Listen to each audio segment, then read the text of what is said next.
customer. I'll tell you a true story.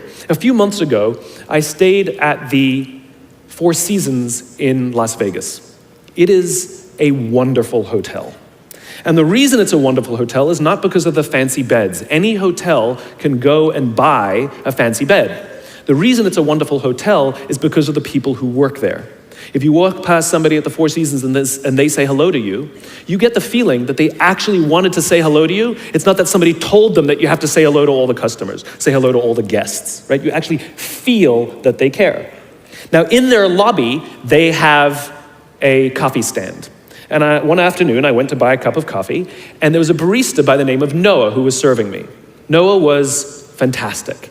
He was friendly and fun, and he was engaging with me, and I had so much fun buying a cup of coffee, I actually think I gave 100% tip, right? He was wonderful. So as is my nature, I asked Noah, "Do you like your job?" And without skipping a beat, Noah says, "I love my job."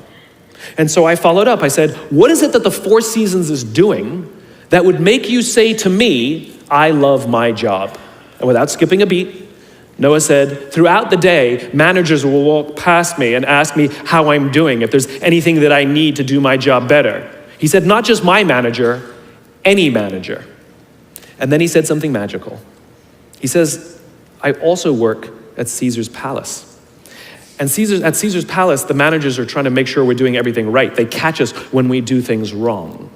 He says, "When I go to work there, I like to keep my head under the radar and just get through the day so I can get my paycheck."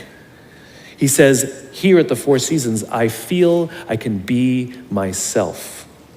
Same person, entirely different experience from the customer who will engage with Noah. So we in leadership are always criticizing the people. We're always saying, we got to get the right people on the bus. I've got to fill my team. I've got to get the right people. But the reality is, it's not the people. It's the leadership.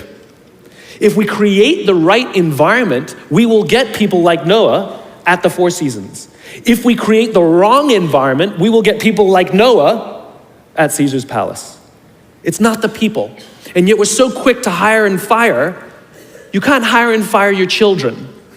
If your kids are struggling, we don't say, "You got to see at school, you're up for adoption." So why is it that when somebody has performance problems at work, why is it that our instinct is to say, "You're out"? We do not practice empathy. What does empathy look like? Here's the lack of empathy. This is normal in our business world. You walk into someone's office, someone walks into our office and says, "Your numbers have been down for the third quarter in a row.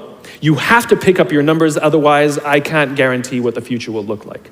How inspired do you think that person is to come to work the next day? Here's what empathy looks like. You walk into someone's office, someone walks into your office and says, "Your numbers are down for the third quarter in a row. Are you okay? I'm worried about you. What's going on?" We all have performance issues. Maybe someone's kid is sick. Maybe they're having problems in their marriage. Maybe one of their parents is dying. We don't know what's going on in their lives. And of course it will affect performance at work. Empathy is being concerned about the human being, not just their output.